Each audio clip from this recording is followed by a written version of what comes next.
hurto impropio, hurto, que ya vimos, impropio.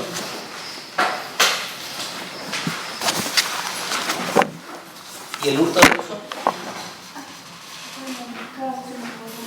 ¿No? ¿Y el señor que está atrás? ¿Nombre? Francisco, Gerardo. Francisco. Gerardo. ¿De qué cosas yo no puedo cometer hurto? ¿De qué cosas muebles yo no puedo cometer hurto? De quien la tenga en su poder legítimo. ¿Del qué? Que la tenga en su poder legítimamente. ¿Cómo sería el caso?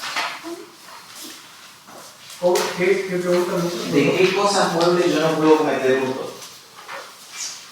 Por más que yo me la apodere de manera legítima. El hurto que es apoderamiento ilegítimo, ¿cierto? Entonces yo le pregunto, ¿de qué cosas muebles que yo me apodere de manera legítima yo no voy a cometer hurto? Son 4 básicamente, yo las anuncié. Y yo dije, mire, esto tienen que saber porque si no, no van a probar.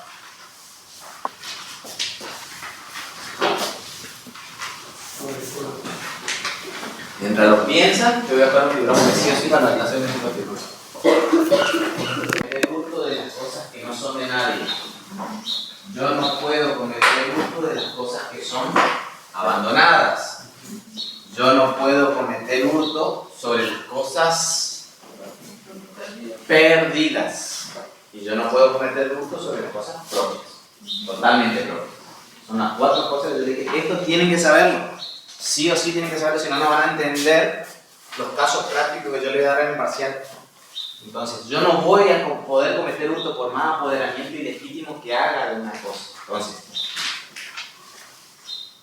recordarán ustedes que en el primer ejemplo o caso práctico que vimos de la película 9 Reinas, el personaje Gastón Paus lo que hace es empieza a realizar una serie de conductas tendientes a que la cajera se confunda, de tal suerte que la cajera le termine dando más vuelto y más dinero del que le correspondía. ¿Sí? ¿Qué es lo que hace la persona? La persona lo que hace es le entrega, la cajera le dice a tomar y le va dando demás. ¿A consecuencia de qué? De toda una conducta que hizo el personaje en ese sentido. ¿Qué es lo que quiero que noten? Que quien entrega es la propia víctima, le está dando la víctima le da. Y fíjense este ejemplo. Yo me voy a cobrar mi recibo de sueldo, mi sueldo, al cajero, le doy mi DNI, corrobora en el sistema y el cajero, en vez de darme 100.000 pesos que es mi sueldo, me da 1.000.000 de pesos. Porque se equivoca. Y el cajero que hace me da 1.000.000. Lo firmo y me voy. Me doy cuenta, obviamente, mi sueldo no es 1.000.000, mi sueldo es 100, me voy con 1.000.000. Fíjense, los dos casos hay una persona que está entregando. En los dos casos hay idénticos. Los dos casos son cajeros. Y en los dos casos, ¿qué hay? Un error. En los dos casos hay error. Y son casos distintos. Son parecidos, pero son distintos. ¿Dónde va a estar la distinción? Que eso lo vamos a ver hoy en la clase de hoy. Pero ¿dónde va a estar la distinción? Les planteo el ejemplo y después lo vamos a trabajar con la dogmática, ¿no? El ejemplo va a estar en que en un caso el error ya está en la persona, en este último ejemplo que yo le estoy comentando. El cajero está equivocado, no sé por qué, leyó 1.000.000 de pesos, un error propio de él. Y en el otro es un error que yo le llevé a la persona. Y eso es fundamental. Eso es fundamental para el delito que... Para el delito que va a cometer. Entonces, cuando yo me apodero de manera ilegítima de una cosa mueble que una persona perdió, yo no puedo cometer hurto. Va a cometer el delito de defraudación del artículo 175, inciso 2. Léanmelo, por favor. 175, inciso 2.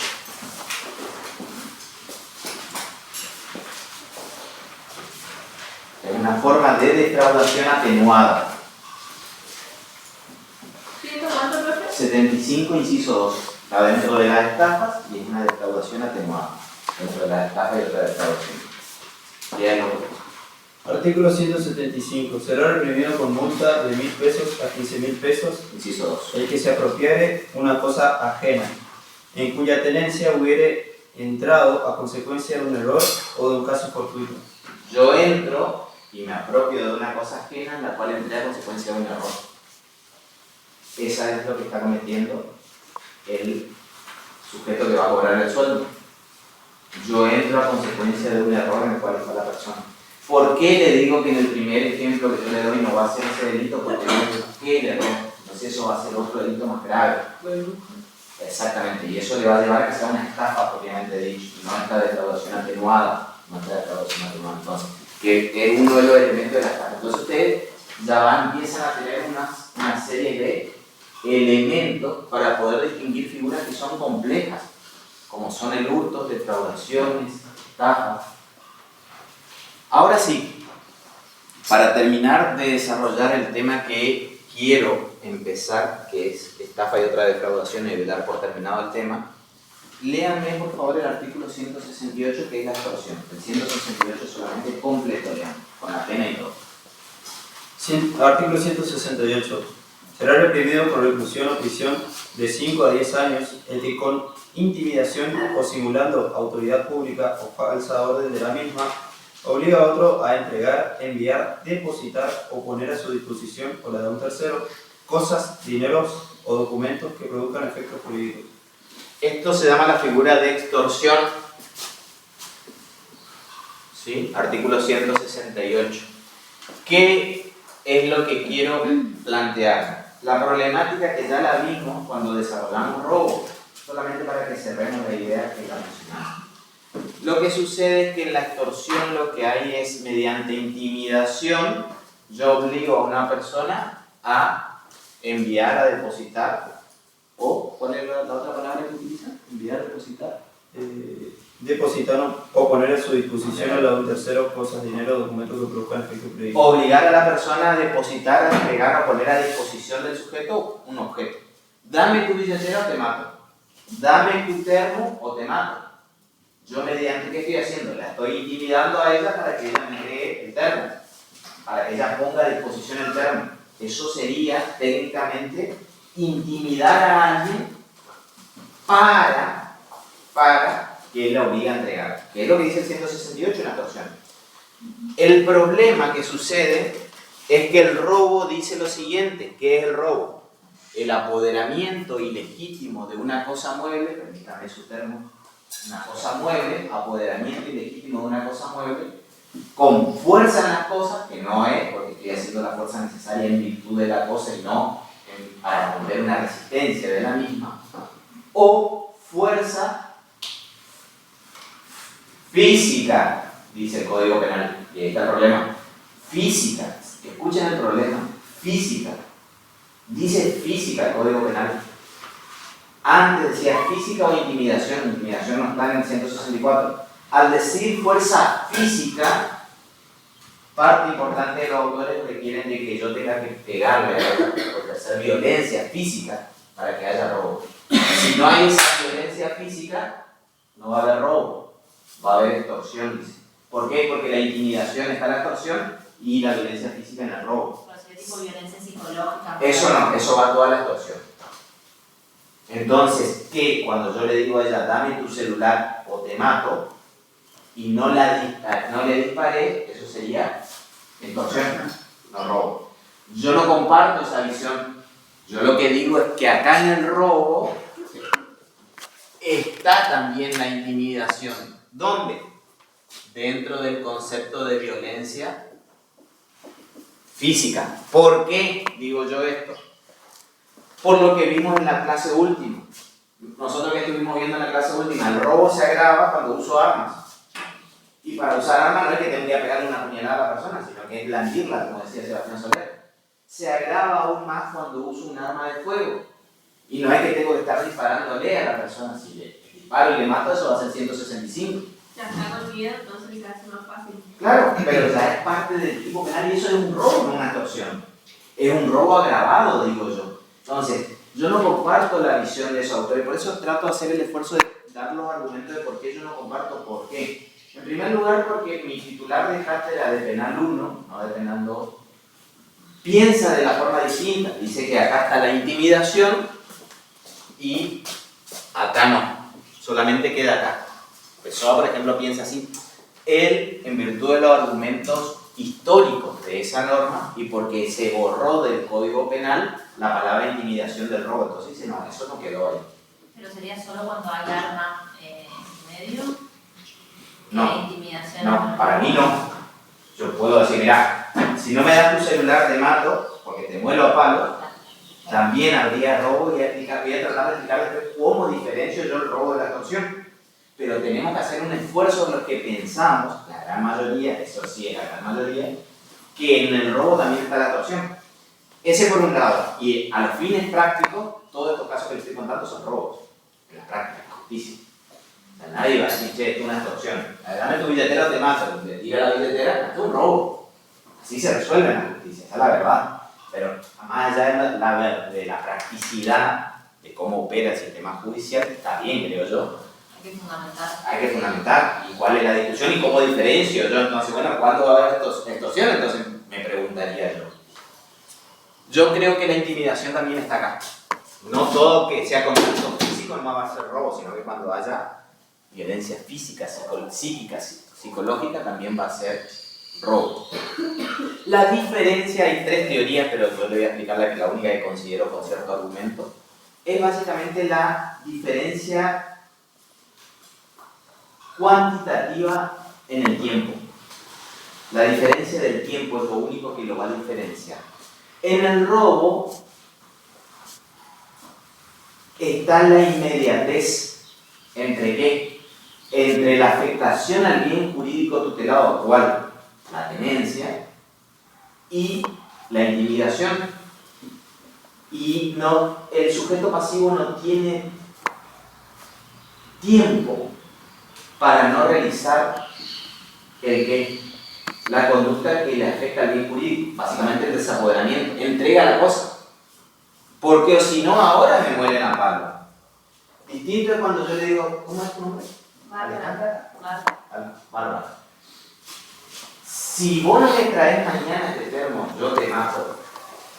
Fíjense, yo tengo 24 horas para cumplir lo que yo le estoy diciendo que voy a hacer.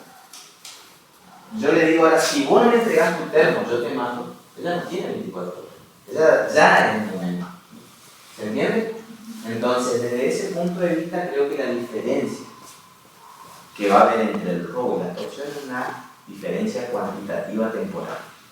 Como que no lo puede pensar ni tomar medidas. Ya tengo que hacer. Es el ahora mismo. En el robo es el ya. Es lo inmediato. En la extorsión hay esa diferencia espacio-temporal que permite a que al sujeto poder realizar algún tipo de otras conductas. Ir a buscar el termo, puede ir a contarle al novio, al marido, puede ir a la policía. Como hay un concurso real, no, porque hay 4 veces. Dice el Código Penal, artículo. Por eso, que hubiere consentimiento del fiscal, dice. El consentimiento del fiscal para ser vinculante y válido tiene que ser fundado. Fundar significa dar razones suficientes. Cuando yo le digo en el parcial, señores, fundamentenme su respuesta, es fundamentar conforme a lo que corresponde, no a lo que ustedes quieran. No, ustedes no me pueden decir no porque yo soy alto. Yo le estoy dando un fundamento, pero no es un fundamento válido, yo no soy alto. Si hay algo que no soy, es alto. Pero le estoy dando un fundamento de por qué sí, pero no es válido. Para ser válido el fundamento y darse la previsión del 76, eso lo dijo la Corte, tiene que ser un dictamen del fiscal fundado, razonado, conforme a la normativa. No puede decir cualquier cosa, dice el 76 bis.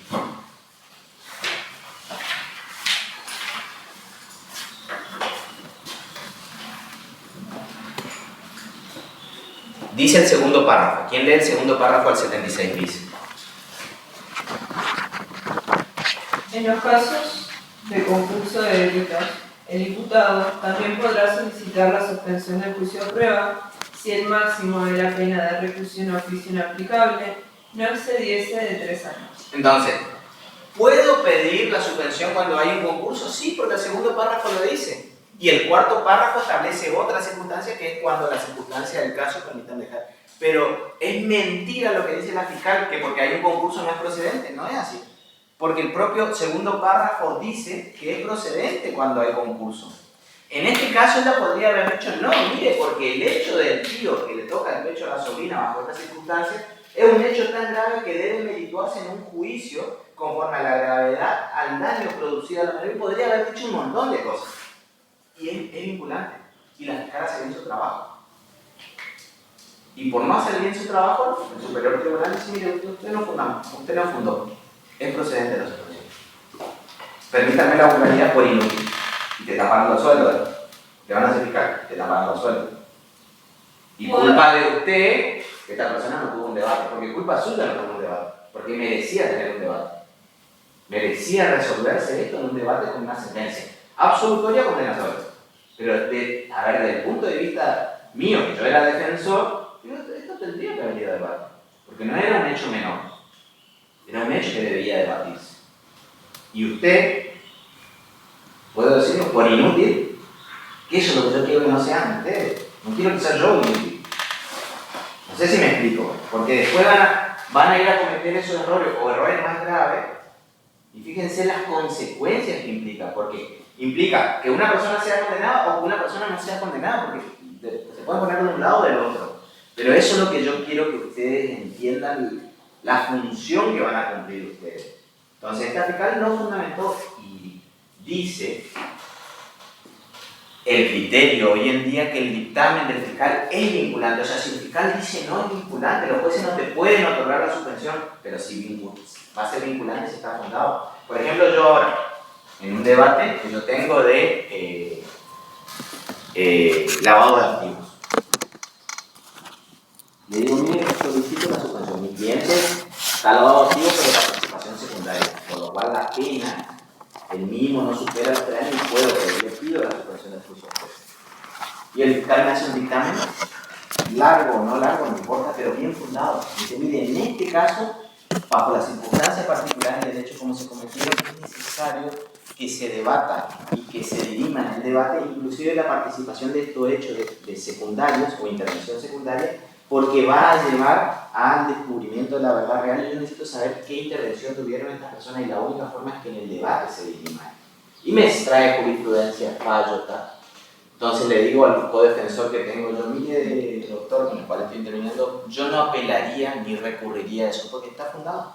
Lo que hace el fiscal es su trabajo. Yo puedo estar de acuerdo o no de acuerdo, pero me está diciendo, mire, el buzo que tiene ella es rojo. Y efectivamente el buzo que tiene ella es rojo, está fundado.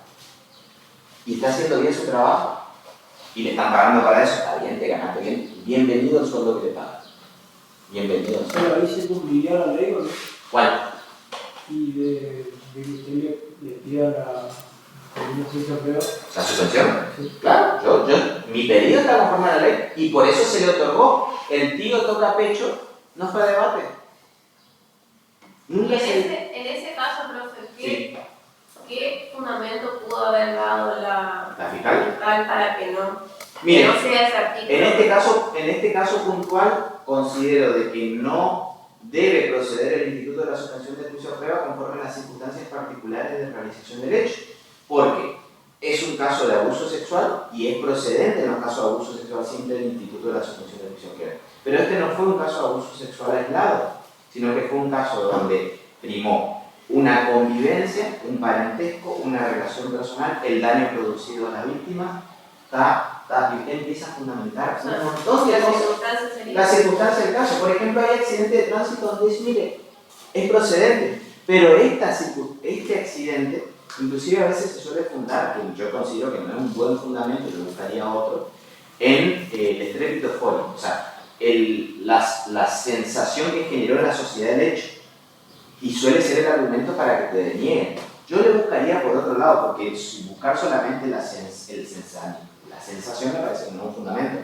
Pero hay veces que sí, conforme a la naturaleza del hecho, los intervinientes, las repercusiones, ahí se habla de las repercusiones sociales que han tenido, que pueden tener y que van a tener, el metamensaje normativo que es necesario que se manden ciertos hechos, y el fiscal puede avalar eso. Sería como la reafirmación de la De la vigencia de la norma. norma. Exactamente, entonces en estos casos, bajo esas ciertas circunstancias, imagínense este hecho que no se dirima en un debate, ¿qué va a pasar en ese núcleo familiar? Imagínense que sigan estando los lazos y es importante que se dirima esto. Hay un montón de fundamentos que puede dar y eso consiste en hacer bien su trabajo. Fíjense, el fiscal me acuerdo que escribió bastante, el fiscal federal, en este caso de lavado de activos, y me fue dando los fundamentos de por qué.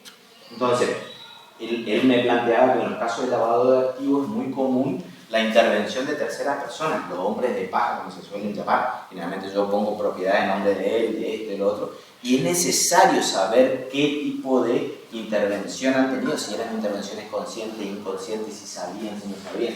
Todo eso es necesario que se sepa y se dirima en un debate, y estas personas que están interviniendo en carácter de participación secundaria pueden hacer en su momento, dar un aporte, inclusive con su propia declaración de imputado. El fiscal me iba diciendo todo eso. Y la verdad, a mí no me gustaba, porque no me convenía, obviamente. Pero estaba muy bien fundado, Entonces, ahí apunta, fíjense lo que yo le decía hoy a la compañera, quiero su fundamento. Entonces acá ustedes tienen el fundamento de por qué, pero no solo en la estafa, en todos los delitos que fuimos viendo. Imagínense un homicidio imprudente. Imagínense un homicidio en estado de emoción violenta, un muerto, y ustedes pueden pedir la suspensión del juicio de prueba. Imagínense un homicidio preterintencional, pueden pedir la suspensión del juicio de prueba. Les estoy hablando de delitos graves y ustedes tienen que saber por qué conceden, piden o fundamentan, siendo fiscal, de por qué no.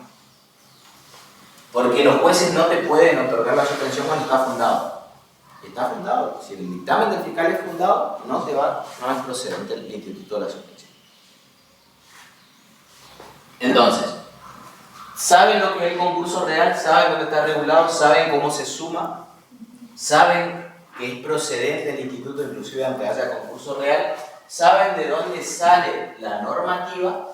Y nos queda por desarrollar y solamente reafirmar cuáles son los elementos de la estafa. Ya sé que lo vimos, pero como para mí es muy importante, voy a repetir algo que dije la clase pasada, por obvias razones. ¿Cuáles razones? Necesito que sepan y entiendan cuáles son los elementos del delito de estafa. Recuerden ustedes que la estafa es una forma de cometer defraudación, de cometer fraude. Es una forma de cometer defraudación y de cometer fraude. La estafa es cometer defraudación mediante cualquier ardid o engaño. Y los elementos de la estafa son el ardid o el engaño, no más engaño, ardid o engaño. El ardid o engaño tiene que ser determinante del error del sujeto pasivo o de un tercero. Recuerden que decíamos esto siempre, del error tiene que ser consecuencia del ardid. El error tiene que ser consecuencia del ardid. Este error puede recaer en la víctima o en un tercero. Recuerden que decíamos esto en la clase pasada. Víctima o tercero. Porque la víctima del delito de estafa, ¿quién es? El perjudicado patrimonialmente. Porque estamos ante un delito contra la propiedad y estudiamos el concepto de patrimonio. Y vimos que las 4 concepciones del patrimonio son la jurídica, la económica, la mixta o la personal. Y eso discutimos y lo pensamos. Entonces, sabemos que este es un caso en el cual el sujeto víctima del hecho es el perjudicado. Pero puede ser que el sujeto perjudicado no sea el que erra, el que se equivoca. ¿Cuándo usted está equivocada? ¿Recuerdan eso? ¿Cuándo usted está equivocada? ¿Cuándo usted está errada? ¿Cuándo usted se equivoca en la vida? ¿Cuándo usted sabe que se equivoca en la vida?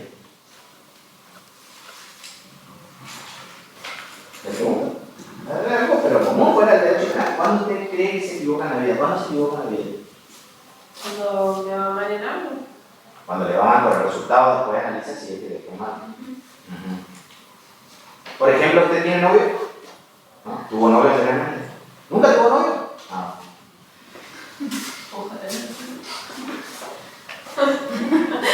No, le iba a preguntar si se equivocó. ¿Eh? Otro tema. Otro tema, no. Acá era un otro día, estaba acá novio, yo siempre pregunto cosas inoportunas en un momento inoportuno, en el lugar equivocado, siempre. Pero es una cualidad mía, no se preocupe. Bueno, ahí está un error. ¿Es un error? Yo estoy errado. ¿Pero por qué, básicamente? Eso es un error porque yo creo una cosa y lo que yo estoy creyendo está disociado con la realidad. ¿Sí? Por eso le preguntaba al noviazgo, porque por a veces uno cree algo de alguien y después no termina siendo, ¿no? Porque uno creyó en algo en esa persona, ¿no? Que de lo emocional por ahí suele ser más complicado, porque yo puedo creer que esto es un celular, y no es un celular sino que es un fibrón. ¿Qué estoy haciendo? Yo estoy errado, estoy equivocado. ¿Por qué? Porque mi idea no se condice con la realidad. ¿Sí? Mi señora cree que yo soy el príncipe azul, y yo siempre le digo, tus proyecciones hacia mí capaz no sean todas las correctas. No sé si me explico. Y ella puede estar equivocada sobre mí. Yo me considero una muy buena persona, pero quizás no soy el príncipe azul que ella cree que yo soy. Entonces yo siempre le digo, porque es muy importante eso para mí en la vida. ¿Por qué? Porque eso hace la equivocación en la vida. Como yo creo que ella no debe ser la reina que yo creo que ella es. Porque como todo ser humano cometemos errores. Eso no significa que no nos merezcamos el uno con el otro. A mí me gusta poner cada cosa en su lugar. Entonces, me gusta también quizás poner las cosas en su lugar en los alumnos. Por eso me parece muy injusto a mí que todos terminen aprobando este curso. Escuchen lo que les estoy diciendo. Me parece muy injusto que todos terminen aprobando este curso. Porque no es justo que quien haga el esfuerzo necesario para aprender un poquito más, para tener el respeto hacia el profesor, de que aquel que no haga cero esfuerzo termine aprobando el primer curso. Porque hay que poner las cosas en su lugar. Entonces, también, yo les quiero decir porque soy una persona que no apruebo a todos, y soy una persona que suelo decirle lo que voy a hacer. Así como yo le digo a mi señora, mira, yo no soy el príncipe azul que vos crees, pero eso no significa que yo sea una mala persona. No sé si me explico. Entonces, cuando yo estoy errado, cuando yo creo algo de algo que no tiene, o de alguien que no tiene. En una perspectiva distinta para lo que Sí, estoy disociado, estoy equivocado. La equivocación es una disociación entre mi idea y la realidad. Por eso yo decía, mira, yo quiero el auto turbo ese. Es un auto, pero no es turbo. Eso de turbo, no turbo, diésel o no diésel, es una equivocación, es un error. Por eso el concepto de error es algo que ustedes tienen que saberlo, pero no para la vida. Para la vida la tienen que aprender para otras cuestiones. Pero sí para la estafa. Porque la estafa, que es una persona, tiene que estar equivocada, tiene que estar errada. Pero ese error tiene que ser consecuencia del ardid. ¿Por qué? ¿Por qué mi señora cree algo de mí? Porque en definitiva yo, con ciertos comportamientos, le hago creer ciertas cosas. En el noviazgo pasa mucho eso, en las relaciones pasa mucho eso. ¿Por qué? Porque uno busca, ¿qué es lo que busca? A ver, yo cuando me levanto voy, me lavo los dientes, me perfumo y trato de que ella entienda que yo, ese soy, el que huele rico y tiene. Yo no soy el que huele rico. Por eso yo siempre le digo, no. Después es distinto como ella se proyecta, vos siempre olés así, no, yo huelo mal cuando me levanto a la mañana. Y creo que todos lo hacemos, ¿sí? Entonces, pero ¿qué es lo que hace ella? A veces se proyecta más allá y eso cree también que yo soy cierta persona que no comete error. Muy probablemente lo cometa y espero cometer lo menos posible. Son cosas distintas para tratar de no hacerlo. ¿Qué le estoy diciendo? Una cosa totalmente distinta para que ustedes entiendan el concepto de error. Eso es lo que quiero que ustedes entiendan. Porque este error, que es el elemento de la estafa, porque de esta parte se van a acordar, y no de la estafa, pues se van a acordar que yo les contaba que mi señora piensa eso, príncipe azul, y eso sí sé que se van a acordar. Este error tiene que ser consecuencia del ardid y tiene que ser causa. Escuchen, esto es consecuencia, pero a la vez tiene que ser causa. Así como fue con consecuencia del ardid, esto va a ser causa. ¿Causa de qué? Este error va a causar el acto de disposición patrimonial. ¿Por qué? Porque causó que el sujeto disponga de su patrimonio. Y la disposición patrimonial es consecuencia ¿de qué? Del error, obviamente. Y va a ser causa ¿de qué? Del perjuicio patrimonial. Exactamente. Este perjuicio patrimonial va a tener una consecuencia, la disposición patrimonial. Para que ustedes vean el combo, se va convirtiendo en causa y en consecuencia. Causa y consecuencia. La causa del error, la consecuencia del error es el ardid. Y se convierte en causa de la disposición patrimonial, y la disposición patrimonial se convierte en causa del perjuicio patrimonial.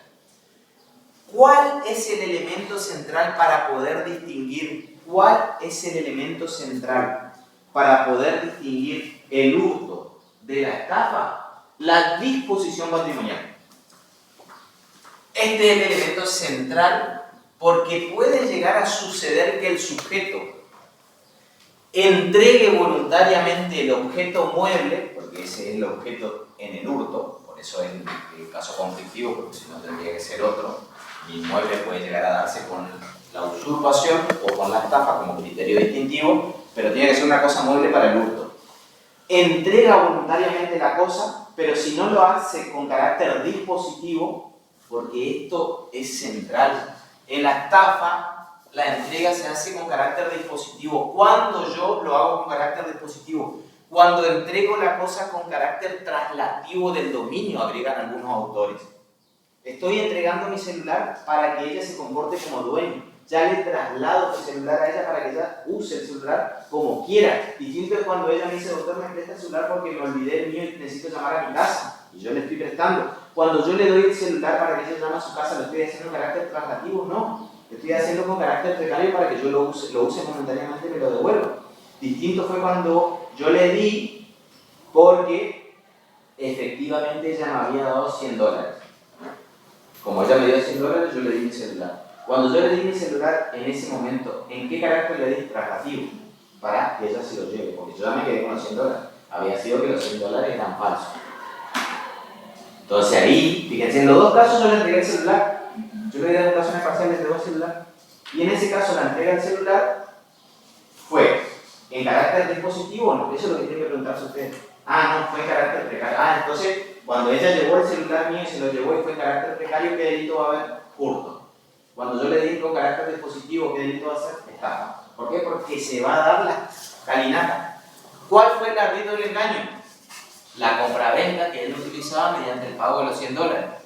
A consecuencia de eso yo caí en error, porque pensé que eran dólares verdaderos, y dispuse de mi patrimonio que me resultó siendo perjudicial. Se dio todas las calinatas de la estafa, entonces va a haber una estafa. Fíjense, les vuelvo al ejemplo que trabajé en la clase pasada, para que volvamos a reafirmar los conceptos de la estafa y algunas complicaciones que puede llegar a haber. ¿Recuerdan el caso de 9 reinas que habíamos dado, el primer ejemplo? Que esta persona viene y le hace toda una maniobra tendiente a inducirle error, entonces la cajera le entrega más plata, más dinero, que efectivamente le tendría que haber dado. El otro ejemplo que yo le daba para hacer un comparativo era el caso en el cual yo voy a cobrar mi recibo de sueldo, voy a cobrar mi sueldo y el cajero se equivoca, porque justo estaba pensando en otra cosa, ¿sí? Por ejemplo, este domingo estaba comiendo con mi cuñado, y mi cuñado me empieza a contar temas de su trabajo. No sabes lo que nos pasó. Me dice, fue una cooperativa a cobrar. Bueno, en el Chaco está lleno de cooperativas, es un problema muy grande que tenemos en el Chaco, por eso hay tantos cortes, piquetes, como deben escuchar ustedes a la distancia quizás, en las provincias que más piquete hay, porque hay muchas cooperativas, muchos movimientos sociales que hacen piquete y tal. Entonces, este movimiento social se va y cobra un importe de 6 millones de pesos, me cuenta cómo pagan esos 6 millones de pesos, me dice que llevan con carritos de supermercado, ¿verdad? Porque son billetes de 100 pesos, imagínense 6 millones, son 2 carritos y medio. ¿En serio? Sí, le damos todo lo de 100 porque la cooperativa le paga. El asunto es que el cajero le entregó medio carrito más, 6 millones más.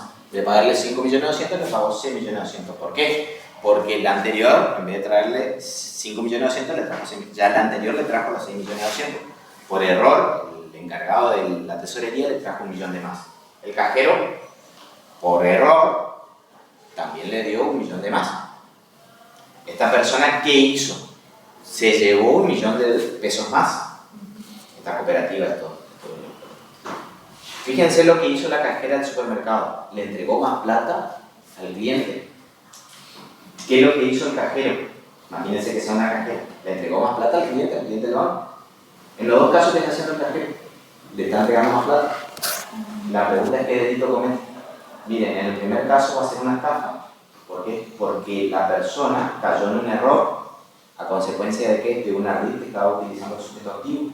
A consecuencia de ese error, dispuso del patrimonio que terminó siendo perjudicial al kiosco de la empresa de estación de servicio en ese caso. ¿Se entiende? Hay una estafa, se da todos los elementos de la estafa. En el otro caso, ¿qué sucede? La cajera le entrega más plata a la cooperativa. Había un error, sí, pero el error no se debió a la cooperativa o al sujeto que está cobrando. El error se debió propio. Entonces esta persona va a cometer una defraudación atenuada del artículo 175 del Código Penal, que tienen que saberlo. 175 del Código Penal. El que se apropiare, dice el inciso segundo, de una cosa ajena en cuya tenencia hubiera entrado a consecuencia de un error o caso fortuito. Yo me apropio de ese millón de pesos a consecuencia de ¿qué? De un error de la persona. Eso no es una estafa. No tiene los elementos de la estafa. Porque el primer elemento de una estafa, ¿cuál es? El ardid del engaño. Y acá no hubo ardid del engaño. Acá la cooperativa se fue a cobrar, eso no es un ardid. Es una realidad. Después cobró de más, y yo si cobro de más o me apropio de una cosa en la cual yo me hago a consecuencia de un error, comiendo defraudación. Pero esa defraudación es una defraudación específica que está regulada en el artículo 175, inciso 2. Y eso es lo que quiero que aprendan. ¿Por qué? Porque yo les voy a dar un caso parcial en el cual necesito que ustedes sepan resolverlo. Ahora. Profe, Sí. creo que cuando se hace la transferencia, eso y vos te equivocás en mandar. Sí. Si usted se lo apropia, porque yo puedo recibir yo recibo transferencias de distintas gente, de clientes, de o sea, sin saber, sin conocerse nada. Sí. O sea, ese directo. Sí. A ver, usted mandó. Sí. La persona que recibe el dinero, cuando yo detecto, porque yo tengo que tener dolo para cometer ese delito, cuando yo detecto que recibí una transferencia y me la apropio, la gasto, la uso, ahí yo estoy cometiendo un delito. ¿Yo qué tengo que hacer? Dar aviso al banco, decir que recibí una transferencia equivocada, ver si puedo tener contacto con esa persona, e informar y dejar el dinero ahí. Yo lo que no puedo hacer es apropiármelo.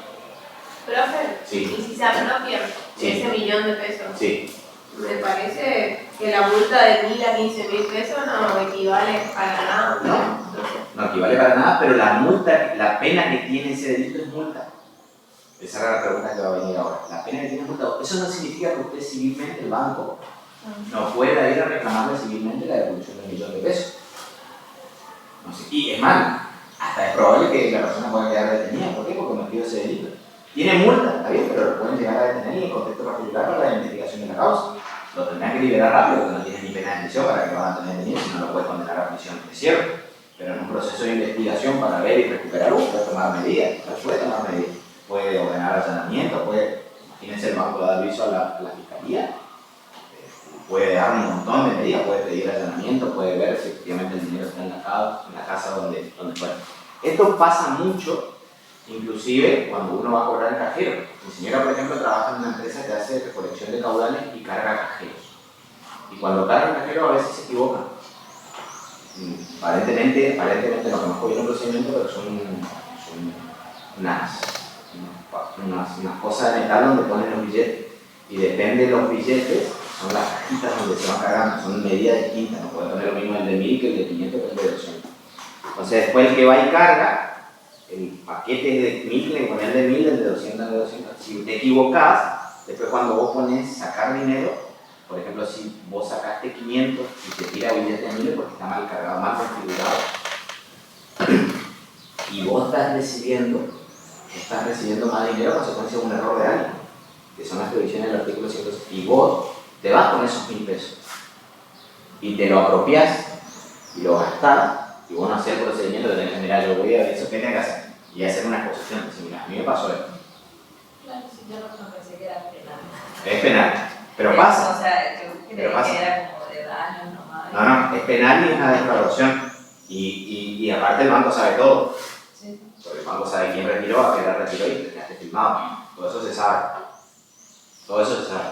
Entonces, es muy difícil no zafar. Entonces, ¿qué haría yo? Yo iría a una posición, si lo tengo, en su momento pongo a disposición, hago la exposición de que me pasó esto y yo cobré 10.000 pesos de más. Entonces, pongo a disposición de las autoridades correspondientes. Bueno, yo ya me cubrí, porque yo lo que no estoy haciendo es expropiármelo, ya estoy dando el procedimiento y después las autoridades bancarias de la empresa o lo que fuera hará el mecanismo para recuperarlo. Profe, y si tomamos el primer ejemplo de que me fui a retirar 500 pesos y saqué 1.000 por error del banco y después me lo apropié, ¿no sería procedente el principio de insignificancia? Sí, muy probablemente en ese sí. En el de millón no, Claro. capaz en el de 500 sí. Pero el principio de insignificancia es un criterio rector que no es un criterio que se aplica siempre. Es un correctivo que hay que ver qué dice la Fiscalía. Hoy en día los códigos procesales le dan facultades a los fiscales por el criterio de oportunidad, se llama. Y ahí dentro del criterio de oportunidad meten la insignificancia. Entonces ahí dice, bueno, no, yo no quiero investigar esto porque si no me lleno de causa de 500.000 pesos.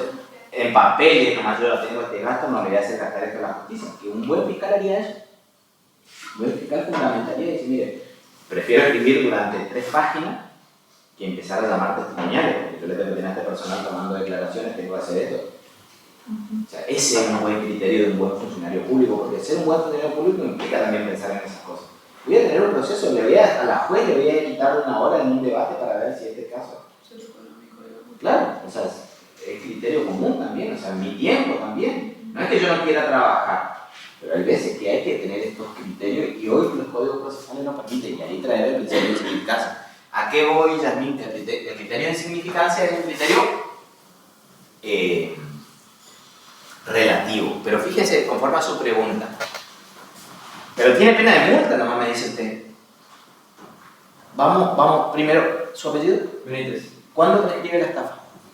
La acción de estafa. Una persona que está imputada de estafa, ¿cuándo le prescribe? A los 6 años. ¿Por qué? El fundamento siempre por qué. Bueno, si mira el código le podría decir que las acciones se prescriben teniendo en cuenta el máximo de la pena. Sí, entonces, ahora mire el código y dígame por qué. Porque está bien el fundamento, pero si usted, como abogado, después dice, mire, porque esto así lo establece el artículo C, inciso bien. ¿Por qué? Porque ahí termina de dar el fundamento, porque usted está bien en su respuesta, le falta solamente el artículo, porque ahí usted está diciéndole, mire señor juez, lea el artículo ese, mire señor fiscal, lea el artículo ese. 62, inciso 2. Hasta un máximo de 12, ¿no? Hasta un máximo de 12 y nunca inferior a 2. 62, inciso 2. Sí. Después, bueno, lo leo primero. Sí. 62. La acción penal se prescribirá durante el tiempo fijado a continuación. Sí. Inciso 2. Después de transcurrido el máximo de duración de la pena señalada para el delito. ¿Qué es lo que usted dijo? Si se tratara de hechos reprimidos con reclusión o prisión, no pudiendo en ningún caso el término de prescripción exceder de 12 años y bajar de 2 años. Está bien. Ahora ella plantea un caso de multa. ¿Cuándo prescribe? Siga leyendo el 62. La multa, ¿cuándo prescribe? A los 5 años, si se tratara de un hecho reprimido únicamente con inhabilitación perpetua. Al año, cuando se trate de un hecho reprimido únicamente con inhabilitación temporal. A los 2 años, cuando se trata de hechos reprimidos por multa. A los 2 años prescribe este hecho. ¿Por qué? Porque está regulado solamente con multa. Ahora, una persona está imputada por multa. Tenés que ir a debate. ¿Sí? Tenés que ir a debate. Te llevaste 1.000.000 de pesos. Tenés que ir a debate. Ustedes tienen un cliente que vino porque se llevó 1.000.000 de pesos más. Está imputado del artículo 175, inciso 2, apropiación indebida de cosas en el cual entró a consecuencia de un error. Fíjese que dice el 64 y a usted como abogado le va a dar la solución del caso. 64. Artículo 64. La acción penal por delito reprimido por multa se extinguirá en cualquier estado de la instrucción y mientras que no se haya iniciado el juicio por el pago voluntario del mínimo de la multa correspondiente y la reparación de los daños causados por el delito. O sea, le dice dos cosas. Usted pagando el mínimo de la multa, se prescribe. Lo que pasa es que te agrega el pago del daño ocasionado también. Entonces, Pero si pagó todo, ya está. exactamente. Entonces, dice, pagás 1.500 y te olvidás. O si no tenés que ir a debate, ¿cuánto le cobro yo para ir a debate? Tengo que cobrar. Te conviene más pagar. Pagar la multa y te olvidás. Yo, si tengo que ir a dar una noticia oficial y pagar eso. O yo te hago una nota de último que te conozco y esto lo otro. Yo no voy a debate. Tengo que ir a audiencia. Te tengo que cobrar 500.000, 400.000, lo que sea, no sé. Perdón, una pregunta respecto a los términos. Sí. Si un juez lo condena a pagar multa, sería esa, para ver si, por ejemplo, en la suspensión del juicio de prueba, que Sí. es el primer condena, si alguien estuvo condenado a pagar multa o imputado a pagar multa, ¿cabría como un motivo de no otorgar esa suspensión? Mire, para eso tiene que saber efectivamente el 26, algo que me faltó explicarle y es muy importante. ¿Quién es la persona condenada por primera vez? Dice el tipo penal. Para poder ser o condenado de manera condicional, usted tuvo que haber sido condenado primario por primera vez apenas en menos de 3 años. Esa es la lógica, ¿no? ¿Quién es esta persona condenada? En primer lugar, tiene que ser condenada a pena de prisión, que esa es la pregunta que preguntaba Juan. Pero fíjense, dice el segundo párrafo del 27, fíjense lo que dice, segundo párrafo del 27. Y ahí va a ser algo interesante, por eso siempre hay que tratar de leerlo el código, no en el primer párrafo, porque si leen el 26 el primer párrafo no entienden el cuarto, tienen que leer todo el articulado. Pero fíjense el 27, el segundo párrafo que dice. ¿Quién lee? La suspensión podrá ser acordada por segunda vez si el nuevo delito ha sido cometido después de haber transcurrido 8 años a partir de la fecha de la primera condena firme.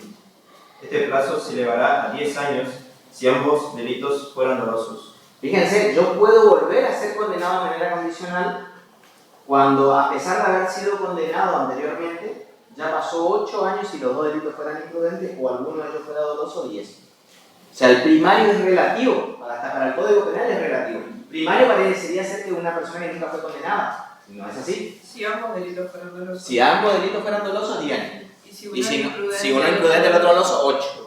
8 años. Okay. Pero fíjense, ahora, algo que es importante que sepan. Imagínense que él es imputado o condenado, perdón, por estafa. Él estuvo en Cositorto, imagínense, en Coso de Calle. Estuvo en esto, cayó en la volteada y la justicia consideró que no fuiste inocente, sino como vos trajiste a varias personas, pero vos pensabas que era un buen producto y que no había una estafa, pero la justicia consideró que vos eras parte integrante de la banda. Y te condeno, como juez, a 2 años te condeno los 2 años. Te aplico ahora, en el 2020, supongamos, 2020 te condeno a 2 años. O sea, sos condenado, significa si sos condenado ya no sos más inocente. 2 años. 2 años. 2020. ¿En qué fecha del 2020? En enero. Te condeno. ¿A cuánto te condené? A 2 años en suspenso. Condena condicional, ¿por qué? Porque eras primario, eras joven, estabas estudiando Derecho, tenías una familia, podés rehacer tu vida, te doy la oportunidad de no mandarte efectivo. Soy buen juez, le aplico 2 años. ¿Cuál era la pena que tenía? De 1 mes a 6 años te apliqué 2. En suspenso. Ahora, vos te vas conduciendo tu moto o tu auto, septiembre del 2023, ¿cuánto pasó? 3 años y moneda, 8 meses, supongamos. Y porque justo agarraste el celular, te llamaron por teléfono, pasaste en rojo, chocaste a un peatón, lesionaste o le mataste. Homicidio imprudente o lesiones imprudentes. ¿Qué hago con él? Recordame tu nombre y apellido. Benítez David. ¿Qué hago con Benítez? ¿Qué hago con David? Porque él ya pasó los 2 años de la condena en suspenso. Ya pasó los 2 años. Pasó 2 años y 8 meses. Es decir, 24, 32 meses. Y él había sido condenado a 24 meses. Ya pasó 8 meses más de la condena que yo le imputé. Fíjense lo que dice el 27, primer párrafo, para ver qué le vamos a tener que hacer a David. La condenación se tendrá como no pronunciada si dentro del término de 4 años, contado a partir de la fecha de la sentencia firme, el condenado David no cometiera un nuevo delito. Usted durante 4 años no tiene que cometer un nuevo delito, dice el 27. Y usted antes de los 4 años cometió un nuevo delito. Lesiones imprudentes u homicidio imprudente. Entonces, como usted cometió un nuevo delito, me dice el Código Penal, David, ahora, si usted comete un nuevo delito, dice el párrafo siguiente, sufrirá la pena impuesta en la primera condena, los 2 años, y la que correspondiere por el segundo delito, conforme lo dispuesto sobre acumulación de pena. Usted estuvo durante 2 años condenado en suspenso, pero como no pasó 4, dice el artículo 27 del primer párrafo, usted le tengo que aplicar la pena del delito anterior más esto. O sea, ya cumplió los 2 años y quiere cumplir de vuelta 2 años más. Tiene que cumplir de nuevo esa pena que se le va a dar por no cumplida, porque cuando se le da por cumplida la condena de 1 año, 6 meses o 3 años, cuando cumplió 4. Cuando pasan los 4 años, recién usted se tendrá por no cumplir. Los efectos después de pasados 4 años. Si usted antes de los 4 años cometió un nuevo delito, usted va a tener que aplicar la pena del delito que fue condenado en suspenso más y va a tener que ser efectivo. De cualquier delito, inclusive el que tenga pena de multa. Exactamente. Que no es insignificante igual. Excepto que se aplique el principio de insignificancia y diga que por principio de insignificancia no te voy a juzgar o soy inocente. Porque el principio de insignificancia llevaría a la tipicidad. Tiene que haber una condena del segundo hecho. Tiene que ser juzgado y condenado. Porque yo puedo ser juzgado, pero puedo ser absuelto. Imagínense que se lo juzgue el peatón, pero él no fue imprudente. El imprudente fue el peatón. O yo no tengo elementos para descartar el principio de inocencia. Porque una cosa es que te imputen, otra cosa. No todos los casos que van a debate son declarados culpables. La mayoría, no necesariamente. Y la mayoría de los casos que hay dentro del proceso penal no se van al debate. ¿Por qué tienen que saber esto? Porque por eso es que necesito que ustedes sepan en el Instituto de la Suspensión la conciliación que lo van a aprender en procesal penal, porque son los medios alternativos los que más se utilizan en el proceso penal. Los menores se dirimen en un debate. Es más, como los profesionales no quieren debatir, los jueces también tratan de evitar tener tantas causas y los fiscales también, muchos se dirimen en conciliación, suspensión de juicio prueba y juicio abreviado, que es evitar el debate pero reconocer la culpabilidad. Y no se hizo debate. O sea, la minoría se resuelve en el debate. Por eso el profesional del derecho tiene que saber este caminito. De eso para mí es importante que ustedes sepan un instituto que no se lo explica en otro lado, como es la suspensión del juicio prueba y la condena condicional, que yo sé que esa parte siempre se explica mal en parte general. No es un problema de Daniel, es un problema que nos llegamos, yo soy profesor de parte general, nos llegamos nosotros a poder explicar todo. Nos llegamos nosotros a explicar todo.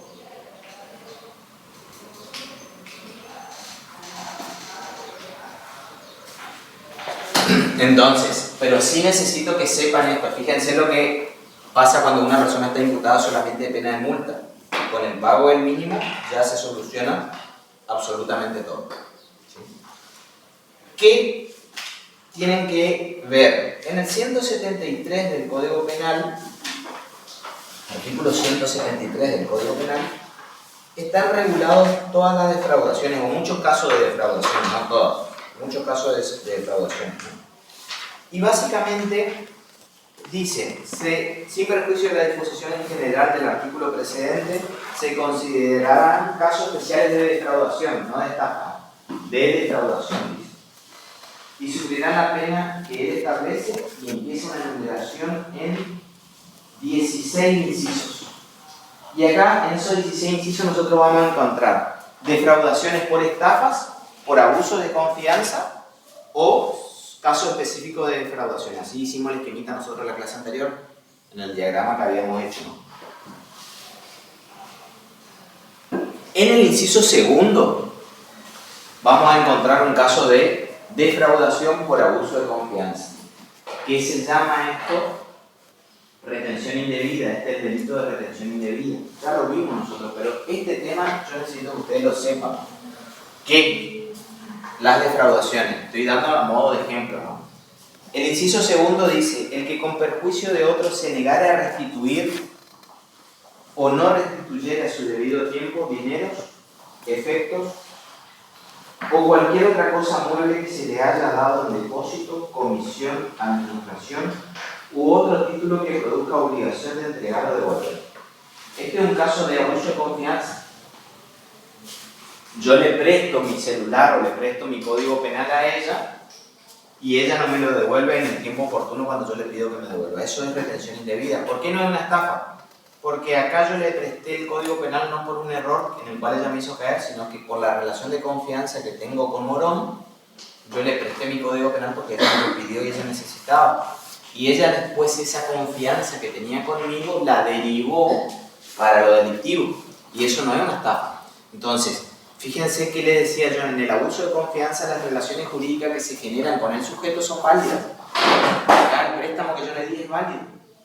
Y yo tengo el derecho civilmente de pedir la devolución y pedir quizá un daño y perjuicio. Pero acá te estoy hablando del delito de retención indebida. Y ella va a cometer el delito de retención indebida cuando yo le intime y ella no me lo devuelva a tiempo oportuno. ¿Y qué delito va a cometer? Una defraudación regulada en el artículo 173, inciso segundo del Código Penal. ¿Se da en la práctica? Sí, se da en la práctica. Las personas hacen denuncia: mira, le presté el auto, la camioneta para que haga este trabajo y posteriormente no me lo devuelve a pesar de yo la había prestado para que él termine esta campaña algodonera, esta campaña de cosecha, y no me lo da. ¿Qué es lo que hay? Defraudación mediante retención. ¿Por qué? Porque abusa de la confianza de la persona y la termina desencadenando. El otro caso muy parecido desde el punto de vista de abuso de confianza, no es retención indebida, es lo que se llama la administración infiel, que está regulado en el inciso séptimo del código, del artículo 173 del Código Penal. Dice el que, por disposición de la ley, de la autoridad o por un acto jurídico, tuviera a su cargo el manejo, la administración o el cuidado de bienes o intereses pecuniarios ajenos y con el fin de procurar para sí o para un tercero lucro indebido o causar un daño violando sus deberes jurídicos, perjudicar en los intereses confiados o obligar abusivamente al titular de él. Este delito se llama la administración infiel y básicamente la característica es que esta persona, el sujeto activo, el que comete el delito, tiene que tener la administración o el cuidado del manejo de terceros. Y como yo tengo el cuidado o el manejo de terceros, yo ese cuidado no lo tengo para los bienes del tercero y lo perjudico para mí o para otra persona, para que otra persona se beneficie. Y cometo este delito porque administro mal los bienes del tercero. Soy infiel, un administrador infiel soy. Y acá se establecen, como ya le he mencionado en la clase anterior, los casos de los profesionales del derecho, el abogado generalmente, que suele ser apoderado en un proceso, en un juicio o en una cuestión administrativa y desencadena un perjuicio patrimonial. Recuerden que estos casos son casos de perjuicio patrimonial. Para que se dé el delito va a ser un perjuicio patrimonial. Y este perjuicio patrimonial tiene que ser la consecuencia de la administración infiel. El profesional del derecho, por ejemplo, lo que hace es, le reclama a la compañía de seguro el accidente de tránsito, o imagínense una RT, un accidente laboral, le reclamo, termino cobrando y no le pago al cliente. ¿Qué hago? Cometo fraude. ¿Qué tipo de fraude? Administración infiel del artículo 173, inciso séptimo del Código Penal. Entonces, muchos casos también hay de esto, ¿sí? De profesionales del derecho o de otro tipo de actividad. Una persona que administra bienes también puede llegar. Cada vez que haya una administración y un perjuicio patrimonial, usted tiene que pensar a ver si no está la administración infiel y si no se dan los elementos. Por eso es importante, por eso quiero marcarle este inciso. Después va a haber algunos incisos que están regulados acá, usted tiene que saberlo todos. Yo lo estoy dando así salteado, tienen que darlo todo. Pero por ejemplo hay algunos que no se va a dar ni la estafa ni el abuso de confianza, sino que van a ser disposiciones específicas. Por ejemplo, el que defraudare mediante el uso de una tarjeta de compra, de crédito, de débito, o cuando la misma hubiera sido falsificada o adulterada. Estos son casos específicos de defraudaciones informáticas, eso le llamamos, o con tarjeta. Son situaciones de perjuicio patrimonial mediante la situación reglada en el artículo 15 o inciso 16. Fíjense el 16, dice el que defraudare. ¿Qué significa defraudar? Ocasionar un perjuicio. El que ocasionar un perjuicio a otro mediante cualquier técnica de manipulación informática que altere el normal funcionamiento de un sistema informático de transmisión de datos. Profe, este es el caso de Lola Meyer, que se juntaba con chicas que los padres tenían plata, digamos, y cuando ella se iba le sacaba fotos a sus tarjetas de crédito e iba comprándose cosas a ella como para demostrar que tenía el mismo alcance que las chicas, y después cuando le vino el resumen de las tarjetas a cada padre se dio cuenta que la chica salía a conciertos, se compraba cosas re caras, se iba... ¿Quién es Lola Meyer? Vendría a ser la autora del delito, era una chica que... Pero es conocida. No sé si era conocida, pero sí sé que era conocida de él, Lola La Torre, la hija de Janina. Ah, de Sí. Se hizo conocida por ese caso. Claro, jugador de fútbol y de la mediática esta. claro. Mira, allá creo que alcancé a comentarlo. Allá creo que en Resistencia me parece que Gendarmería está el Escuadrón 58, me parece que es el Escuadrón 58, no estoy seguro. Y la semana pasada salió en los medios que un compañero detectó de que le aparecían consumo en su tarjeta. Entonces se pone a mirar que le aparecían consumo, ve nomás dónde se habían hecho los consumos, entonces se va a los comercios donde se habían hecho los consumos. ¿Cómo puede ser si yo tengo mi tarjeta acá y entonces miran en las cámaras de seguridad y ahí ven quién era la persona que estaba usando su tarjeta? Era su compañero de trabajo, que le había sustraído la tarjeta de crédito y le había hecho los consumos. Hizo la denuncia y aparentemente habría acá esta situación particular de este caso en el cual defrauda a otro mediante el uso de una tarjeta de compra de crédito. Claro. Y el compañero gendarme, básicamente, bueno, con todo lo que implica que haya cometido ese hecho en un acto de servicio, ante esa situación, aunque no fuera de servicio, todo lo que va a implicar para ese trabajador, creo que lo van a echar sin duda, lo van a separar de la fuerza de seguridad. Pero este sería el delito, inciso 15. Les decía yo, ojo, porque la persona errada puede ser distinta a la persona perjudicada. Entonces, ¿cuándo? Por ejemplo, en la estafa procesal. La estafa procesal yo le dirijo mi accionar, mi ardid, ¿a quién? Al juez. Yo le hago caer en error al juez. Imagínense que David es juez. Y yo al juez lo que hago es, le llevo una ejecución de un cheque o de un pagaré de Yasmín. Entonces el juez David lo que hace es dicta una sentencia. ¿Contra qué? Contra el patrimonio no suyo, sino contra el patrimonio de Yasmín. En consecuencia de su sentencia, usted puede ocasionarle un perjuicio a Yasmín. Cuando hay el perjuicio, escuchen esto, cuando hay el perjuicio se va a dar la estafa procesal consumada. Pero ustedes siempre, todo delito que estudien conmigo, tienen que pensar en la tentativa, siempre, porque generalmente los casos que yo doy son de tentativa o participación, siempre.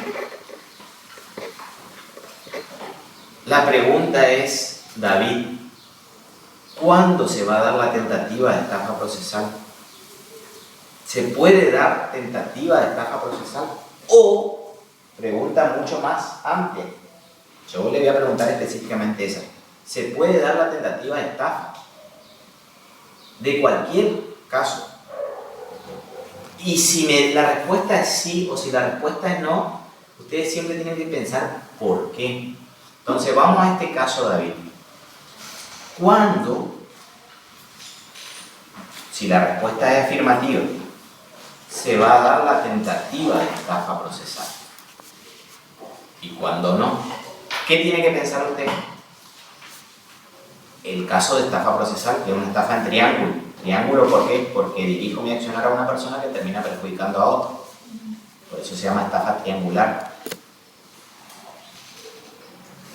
¿Qué es la tentativa, David?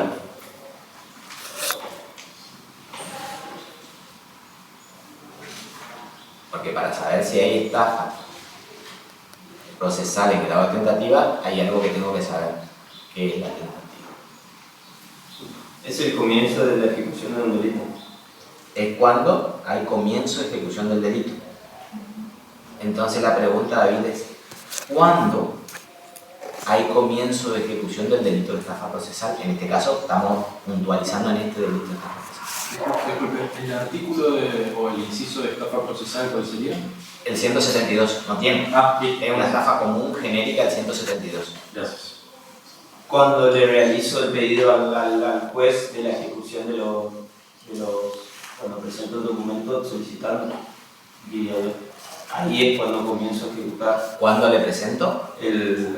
O sea, en el caso de, bueno, yo era el juez, pero no sé, en el caso de que usted sea el Imagínese que que yo- solicite la ejecución, usted tendría que presentar la solicitud fundada de por qué y buscando el error mío.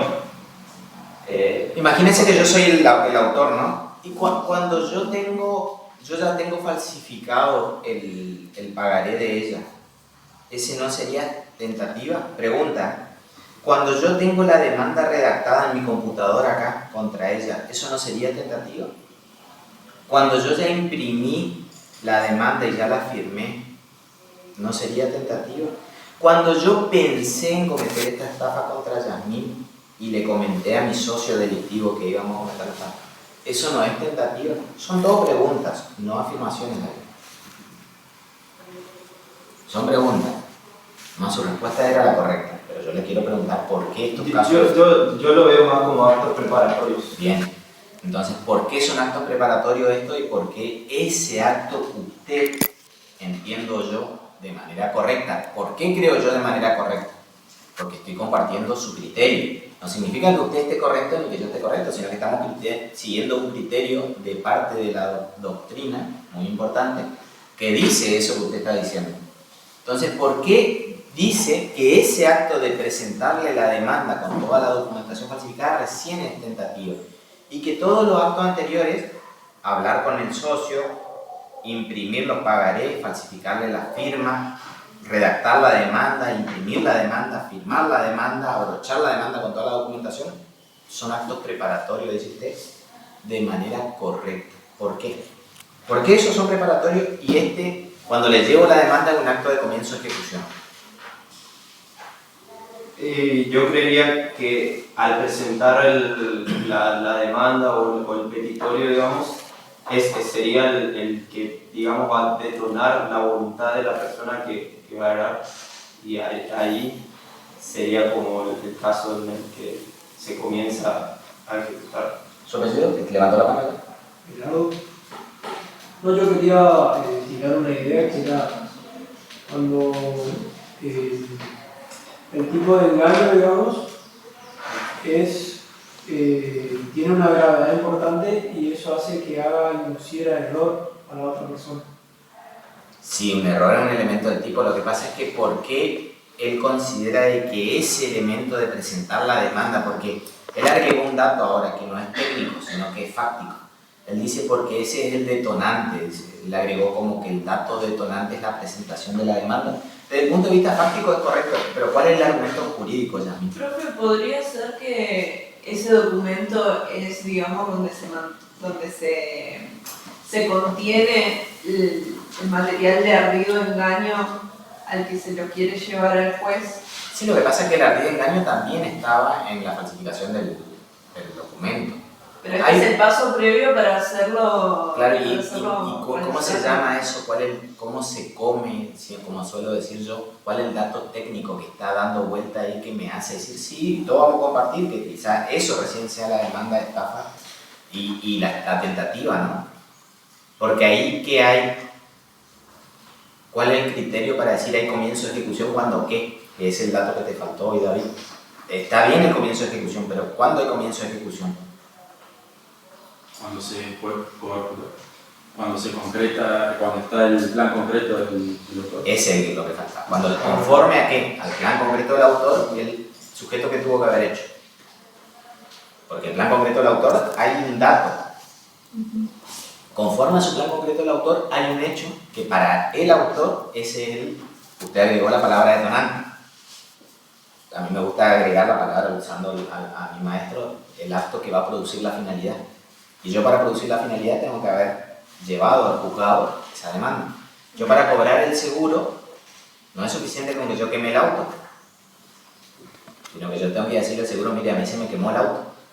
Mire, a mí me robaron el auto. Yo no lo tengo que hacer desaparecer. Porque con hacerlo desaparecer yo no puedo ocasionar perjuicio a nadie todavía. Cuando yo hago desaparecer, salió en el diario Clarín, en un allanamiento, en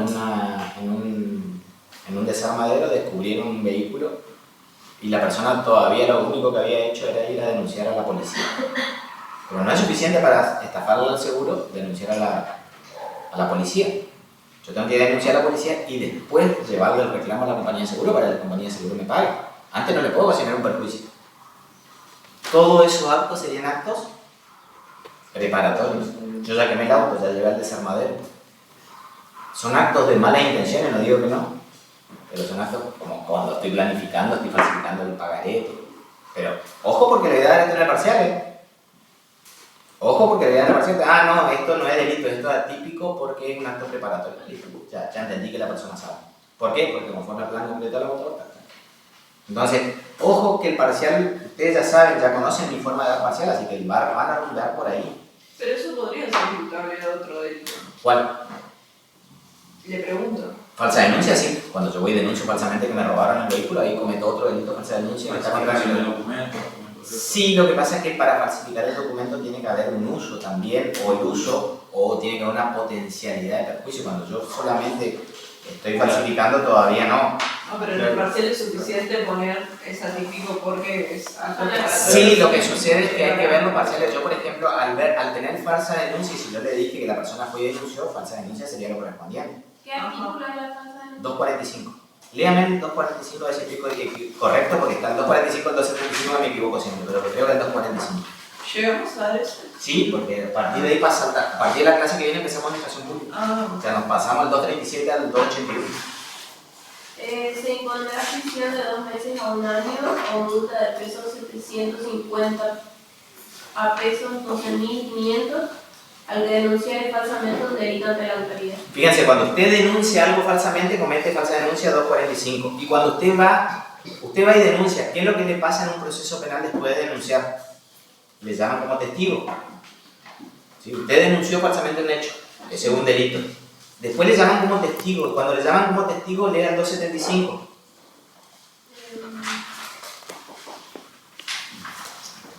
Será reprimido con prisión de 1 mes a 4 años el testigo, perito o intérprete de afirmar una falsedad o negar o callar la verdad, en todo o en parte, en su deposición, informe, traducción o interpretación hecha ante la autoridad competente. Después, sigue. Si el falso testimonio se cometiera en una causa criminal en perjuicio del inculpado, la pena será de 1 a 10 años de reclusión. De 1 a 10 años tiene el falso testimonio. Yo he visto mucha audiencia de debate donde el testigo sale preso de la audiencia de debate. Por falso testimonio. Por falso testimonio. Y lamentablemente muchas veces porque el abogado le asesoró. Yo trato de tener bastante cuidado. Más allá de que... Profe, ¿y en todo eso se daría un concurso aparente o un No, concurso un real? concurso real, porque usted fue y denunció y después falsificó, después testificó falsamente. Hizo todo mal, ¿no? Todo mal. Muy probablemente, y puede ser que un abogado le haya asesorado, entonces el abogado va a ser instigador de la falsa denuncia y del falso testimonio, con la misma pena del imputado, un concurso real. Entonces, el abogado puede ser un delincuente también. Si el delincuente no es el que vaya a robar una billetera, un mago, rompe. El profesional de derecho puede ser delincuente también. Entonces, después vamos a ver cómo pueden cometer delitos también los jueces y los fiscales, que lo vamos a ver, un delito contra la administración pública, que eso lo vamos a ver. Entonces, ¿qué sí necesito que veamos ahora? Necesito que alguien me lea el artículo 181 completo, que es delito de usurpación. Ya terminamos estafas, defraudaciones y nos pasamos. Ustedes tienen que saber todos los delitos menos quebrado, usura, y pasamos a usurpación. 181 del Código Penal. 181, 182. Leo. Sí, por favor. Será reprimido con prisión de 6 meses a 3 años. 1. El que por violencia, amenazas, engaños, abusos de confianza o clandestinidad despojare a otro, total o parcialmente, de la posesión o tenencia de un inmueble o del ejercicio de un derecho real constituido sobre él, sea que el despojo se produzca invadiendo el inmueble, manteniéndose en él o expulsando a los ocupantes. 2. El que, para apoderarse de todo o parte del inmueble, destruyere o alterare los términos o límites del mismo. 3. El que, con violencia o amenazas, turbare la posesión o tenencia de un inmueble. Acá nosotros tenemos el delito de usurpación en el artículo 181, que básicamente son 3 formas distintas, pero lo que más me interesa es que ustedes sepan es la usurpación por despojo, que así se llama, que está regulada en el inciso primero, primer párrafo, la primera circunstancia. Básicamente el delito consiste en despojar a otro. Despojar es quitarle total o parcialmente de qué, de un inmueble, a diferencia de los delitos anteriores que hablábamos de muebles, en el hurto o en el robo, acá hablamos de inmuebles, ¿no? Y lo que se protege es la posesión o la tenencia, en este caso lo puntual es la tenencia del inmueble lo que se termina protegiendo. Mediante las conductas típicas establecidas, que tienen que ser violencia, amenazas, engaños, abuso de confianza o clandestinidad. Se suele preguntar dentro del derecho penal si es usurpación el caso, por ejemplo, de los conserjes de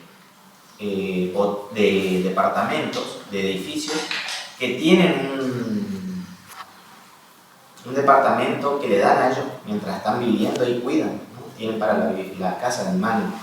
Es normal que en las ciudades grandes se le dé al encargado del edificio un departamento abajo para que esté a cargo de todo eso. Rota la relación contractual, la pregunta es ¿qué pasa si esta persona no se quiere ir? ¿No se va? O lo mismo pasa con el inquilino, que termina el contrato y no se va, no se quiere ir. El conserje dice, mire, no tengo dónde irme, yo vivo acá con mi familia, no me voy. El inquilino dice, mire, yo no tengo dónde irme, viviendo con mi familia, no me voy. Se dice que en estos casos no habría delito de usurpación porque no se dan los medios establecidos. ¿Cuál? Violencia, amenaza, engaño, abuso de confianza o clandestinidad. Clandestinidad, tengo que entrar por la noche, la violencia, violencia física, amenaza, el anuncio de un mal cierto futuro que depende del autor, todo lo que ustedes ya saben. El abuso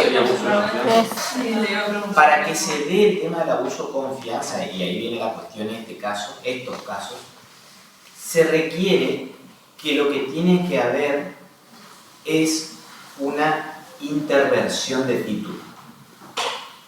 En estos casos se dice no va a haber, el caso del inquilino, el caso del conserje, cuando el sujeto lo que no haga es intervertir el título. ¿Qué es intervertir el título? Cambiar la situación jurídica por la cual yo tenía. Yo soy un simple tenedor cuando soy inquilino o cuando soy el conserje. Yo tengo el nombre de representación de aquella persona. Yo intervierto y cambio la razón por la cual estoy teniendo cuando digo, mira, yo ya no tengo más nombre tuyo. Yo ahora tengo porque esto me lo quedo yo porque esto es mío.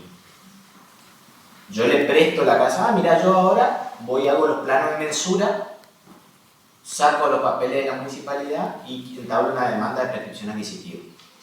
Me estás cambiando el título por el cual tenías. Vos tenías el nombre mío, pues yo te presté, yo te di para que vos me cuide del campo y de repente esta persona me hizo una prescripción adquisitiva. ¿No hay usurpación? Si estás intervirtiendo el título, sí. Entonces, el abuso de confianza tiene que ser intervertir el título. ¿Recordarán ustedes o lo que miraron los Simpsons, o lo que vieron los Simpsons, o lo que ven los Simpsons? El caso de los Kruger. El caso de los Kruger es un caso en el cual eran unos feriantes los Kruger, ¿no? Que habían ido a Springfield, y los Simpsons, como siempre Homero toma esas malas decisiones, le invita al padre Kruger y al Kruger hijo, Rulicho, le invita a la casa de los Kruger. Esta persona van a la casa, ellos agradecidos por la invitación que tuvieron, le dan unos boletos para ir a una embarcación. Esa embarcación tenía la particularidad de que era una embarcación con un piso de cristal, entonces veían todos los animales, supuestamente en realidad eran horribles el lago donde iban, había todo basural abajo del río. Entonces los Simpsons se van a este paseo porque le dan la entrada, le dan los Kruger, y cuando vuelven no pueden ingresar a su casa porque los Kruger lo que habían hecho es cambiarle la cerradura, tapiar toda la ventana en el cartero de afuera, donde en vez de decir los Simpsons tacharon y pusieron los Kruger, o sea, cambiaron todo, ¿no? Bueno, ahí había una usurpación, no hubo violencia, no hubo amenaza, no hubo clandestinidad, sino que ingresaron porque le permitió el ingreso a los Simpsons, pero hubo un abuso de confianza. Porque a partir de ahora yo tengo para mí, usted ya no entra más acá, yo te despojo, te saco y lo tengo abierto.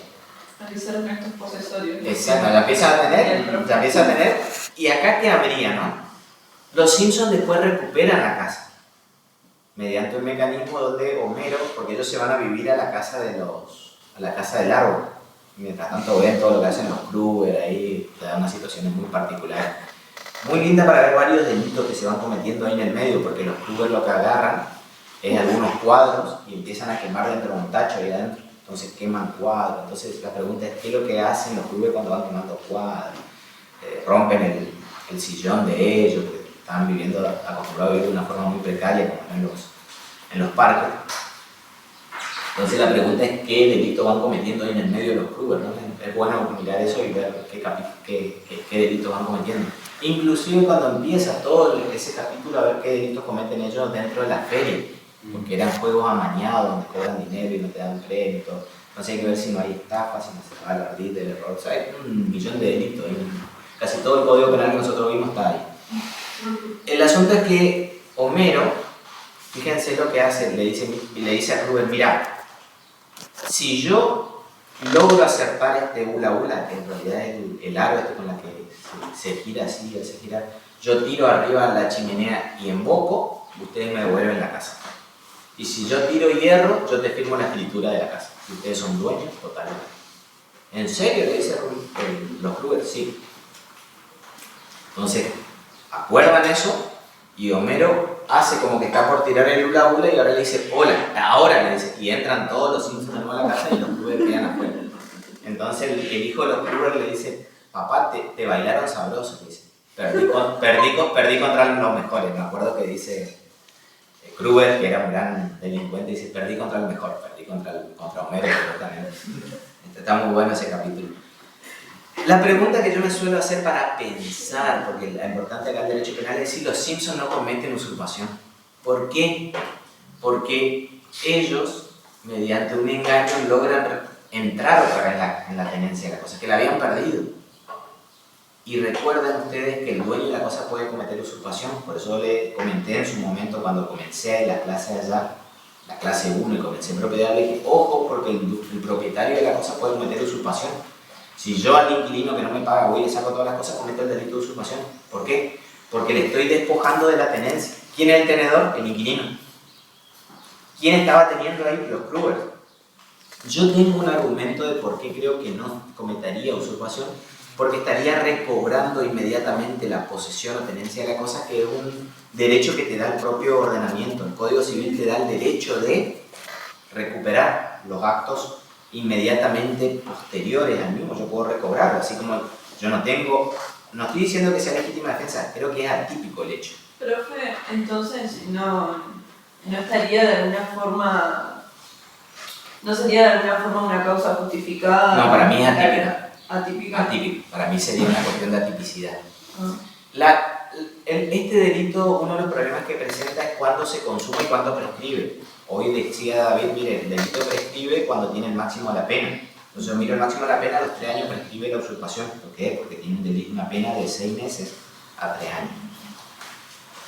La cuestión técnica acá es si este es un delito de instantáneo o un delito permanente. Si es un delito permanente, significa que yo lo sigo cometiendo mientras sigo usurpando. Si es instantáneo, yo lo consumé y lo agoté cuando entré, cuando despojé. y es una discusión que hay dentro de la doctrina.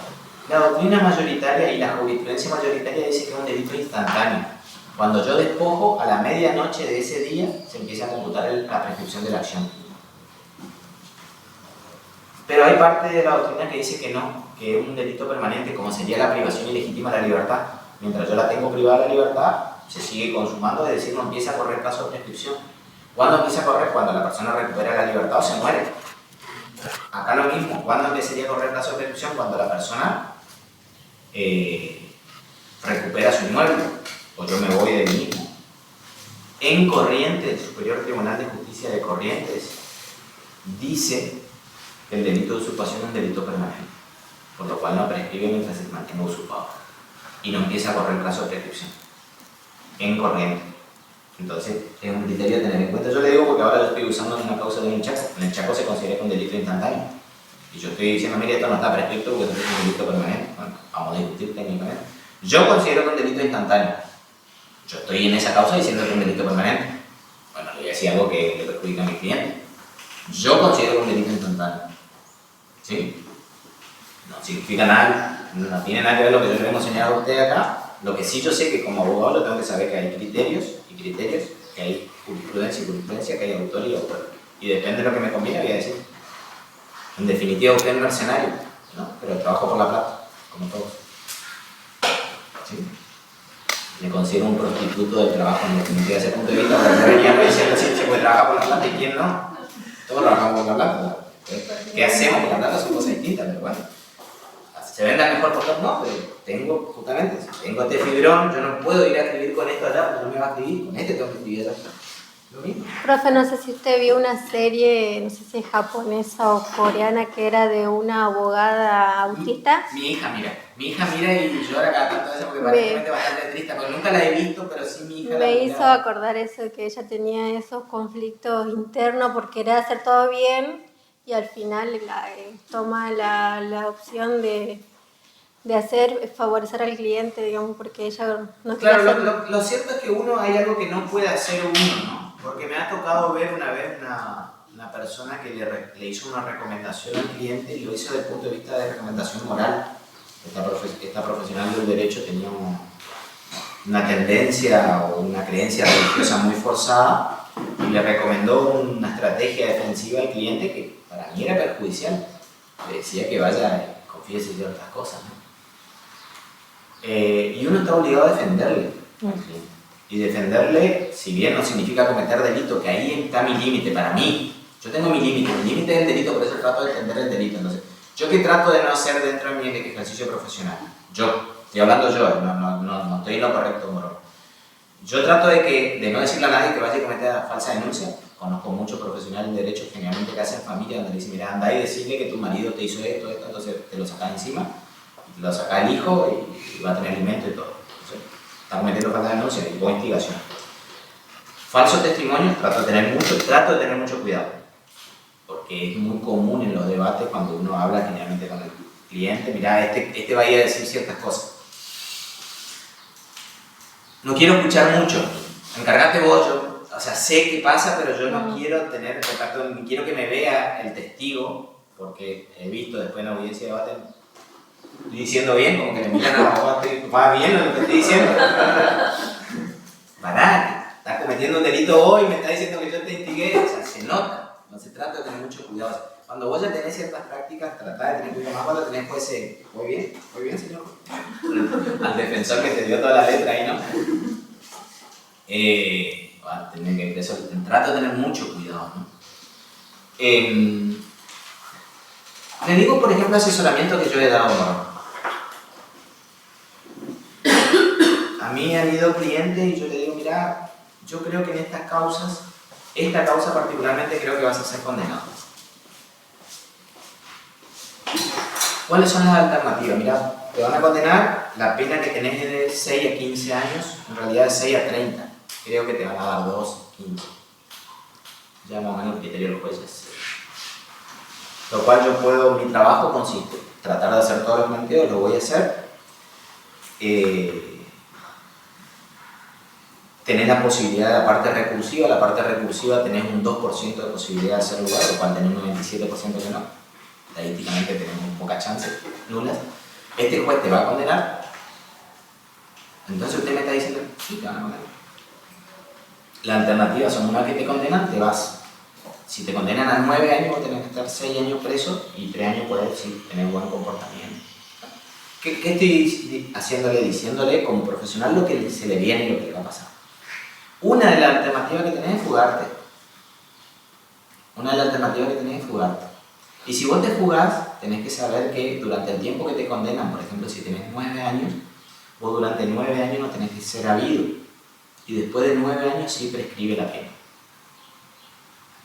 Y si yo fuera el condenado y me tengo que ir al pabellón 6 de violadores, yo me fugaría. Ese asesoramiento sí lo dejo. ¿Está bien? ¿Está mal? No tengo la menor idea. Yo sé que yo no estoy cometiendo delito, porque fugarse no es delito. Sí, fugarse mediante la fuerza, pero fugarse no es delito. Entonces yo no estoy instigando a nadie a cometer delito. Yo he escuchado en ocasiones a abogados Sí. que le decían lo contrario a sus clientes, de que no te fugues, o sea, no te fugues Porque no te conviene procesalmente. procesalmente. Exactamente. Son cosas distintas. Yo te digo, vos estás dentro de un proceso, mira, vamos a estar conformes. A mí cuando viene el cliente lo mejor es ponerse a derecho. Siempre. Yo siempre, estar a derecho. Porque yo tengo que mostrarle al fiscal, al juez que este no se va a fugar. Yo siempre. Me van la otra vez a ver un cliente que tuvo un accidente, aparentemente murió. Vamos allá. Ya te presento. Ya te presento. Obvio. Porque yo lo que tengo que hacer es asesorarle bien a él. Mi consejo no varía de ese morón.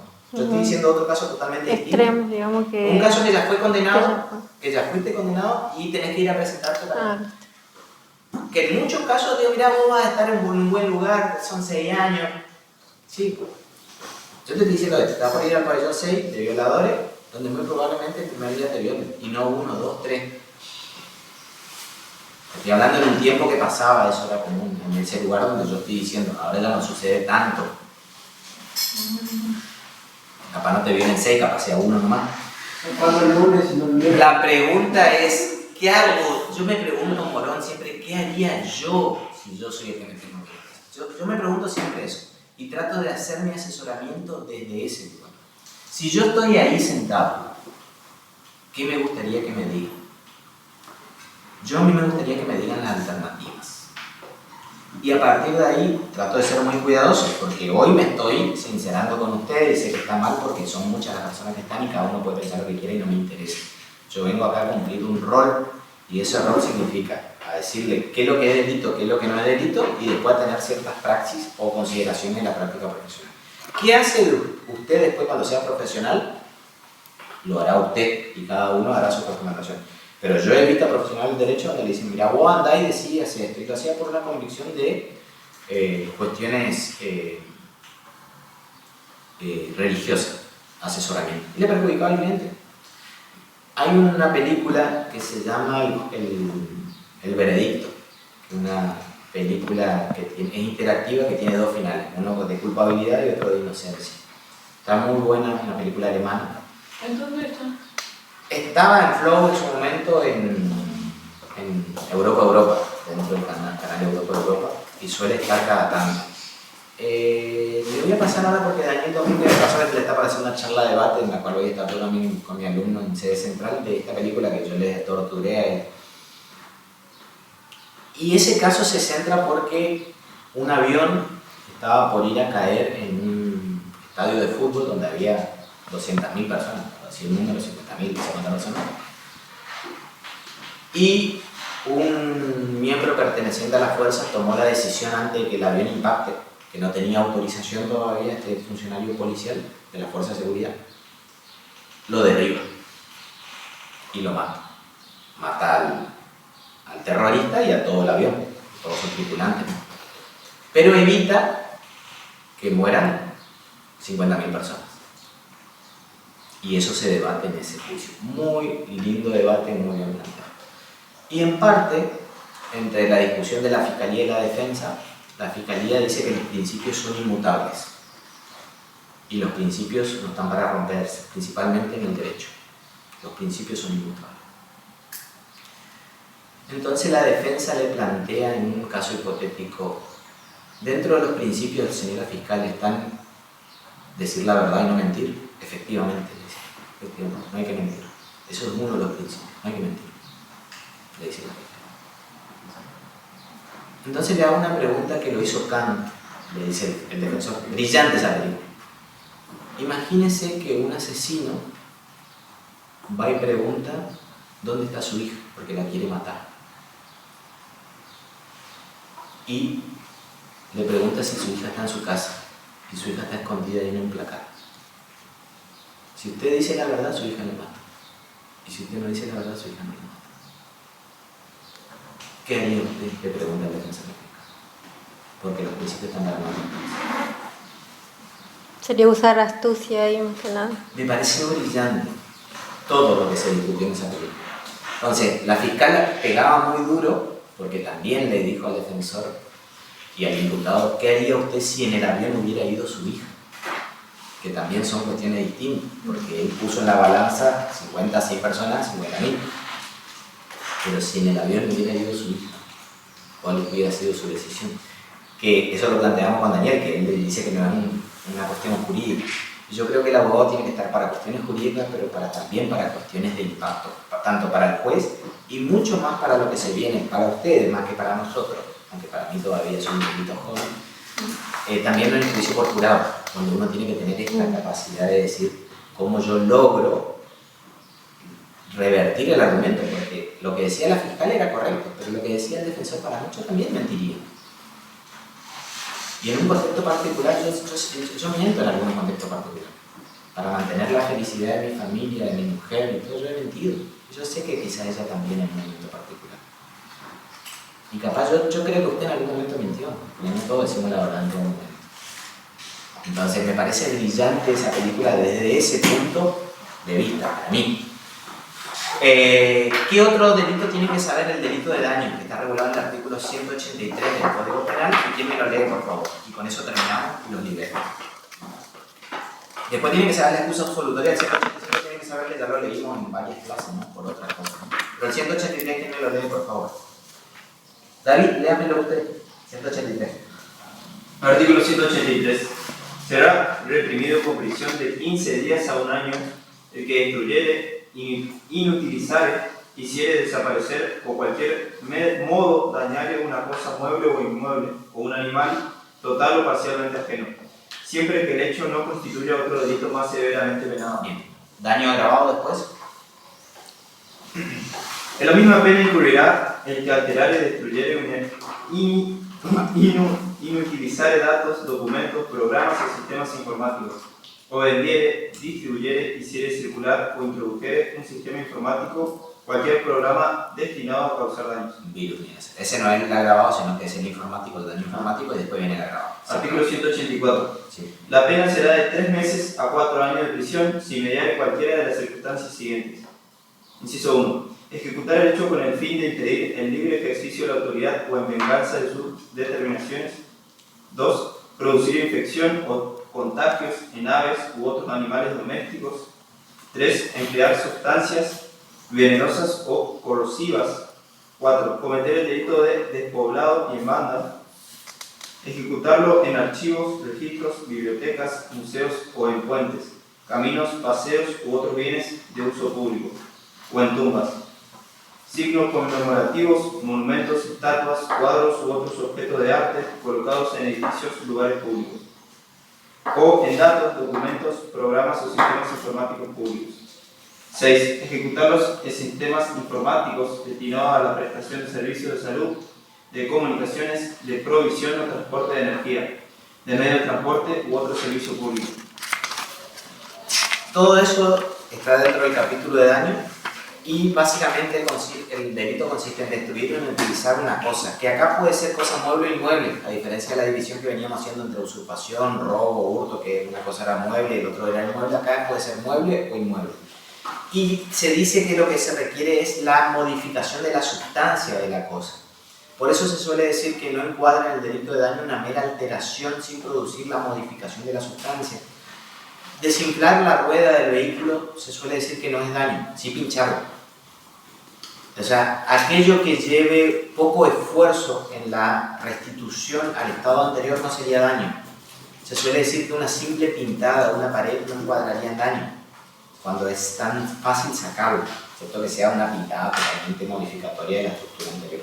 Por eso una simple pintada, una modificación de la rueda, sin pincharla, sería atípica y no encuadraría en daño. El daño tiene que ser de una cosa ajena, es decir, de que la cosa propia no se daría. Y puede ser en animales. Siempre en cosas inmuebles, en animales tiene que ser de cosas que tengan dueño. O sea, no de algo que no tenga dueño, sí o sí tiene que ser, porque estamos dentro del delito contra la propiedad, sí o sí tiene que tener dueño. En el hurto pasaba algo parecido, recuerdan ustedes, hurto robo. Entonces, acá está el delito de daño y yo puedo, por ejemplo, entrar a robar una casa, pero antes de irme rompo el televisor porque no quiero que tengan un plasma de 75, pero tampoco me lo puedo llevar, no cometería hurto o robo ese televisor. Cometo daño. Los Kruger, cuando quemaban los cuadros, están cometiendo daño. ¿Por qué? Porque están destruyendo un cuadro que yo tenía ahí dentro de mi casa. Estarían cometiendo usurpación y aparte daño. Otro delito más. Entonces, eso sería un concurso real en ese caso. Después está la excusa absolutoria del artículo 185, que ya lo saben. Morón, por favor, lean el 185. Sí. Están exentos de responsabilidad criminal sin perjuicio de la civil por los hurtos, defraudaciones o daños que recíprocamente se causaren. 1. Los cónyuges ascendientes, descendientes y afines en línea recta. 2. El consorte viudo respecto de las cosas de la pertenencia de su difunto cónyuge mientras no hayan pasado a poder de otro. 3. Los hermanos y cuñados si viviesen juntos. La excepción establecida en el párrafo anterior no es aplicable a los extraños que participen del delito. Esto nosotros lo trabajamos porque yo había dicho que los extraños que participan en el delito no, sino solamente ellos. Solamente por ejemplo, el esposo. El que va a colaborar con el esposo va a ser un partícipe, cómplice, coautor del hurto, por ejemplo, que cometa. Y él también va a cometer un delito, pero no punible. Por eso es una excusa absolutoria, una cuestión de punibilidad, se dice que es la naturaleza jurídica. La naturaleza jurídica es la no punibilidad. Esto nosotros lo dimos en 1 o 2 clases como ejemplo, ¿no?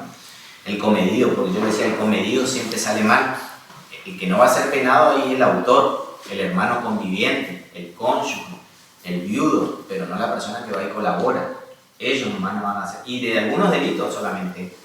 Hurtos, defraudaciones, que ahí están las estafas, hurtos, defraudaciones y daños.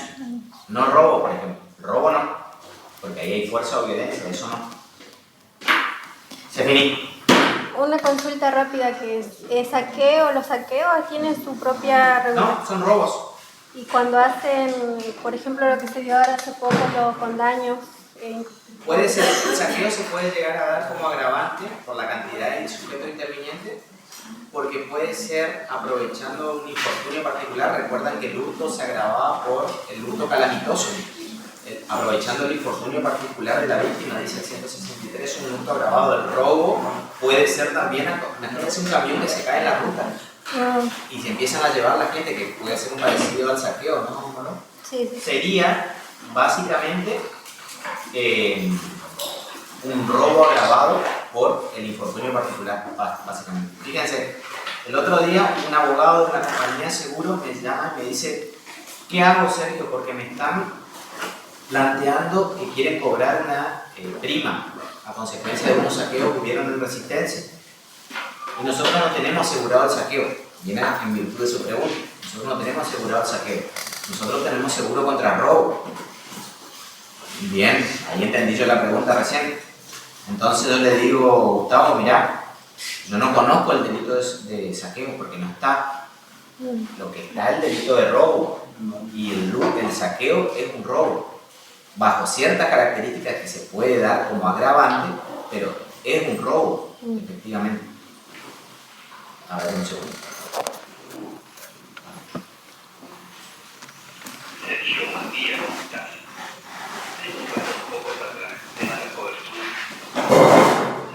No sé si escuchan. Este es un abogado.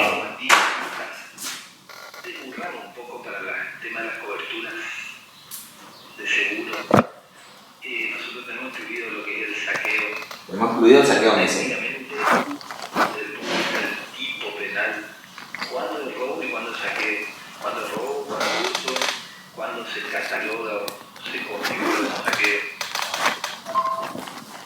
Y básicamente, Gustavo sería que tiene que haber violencia, ¿no? En este caso particular, el hecho de violencia. Se puede tener violencia, una amenaza en el contexto particular, más allá que no le dan cuidado a la persona. Dice que está la discusión de si necesariamente por el Código Penal dice violencia física. Entonces hay parte que dice no, violencia psíquica no. Entonces, si es violencia psíquica sería extorsión. Y si es violencia física, sería robo. Esa dice la teoría minoritaria. La teoría mayoritaria, que es lo que impera la justicia, básicamente, si hay violencia,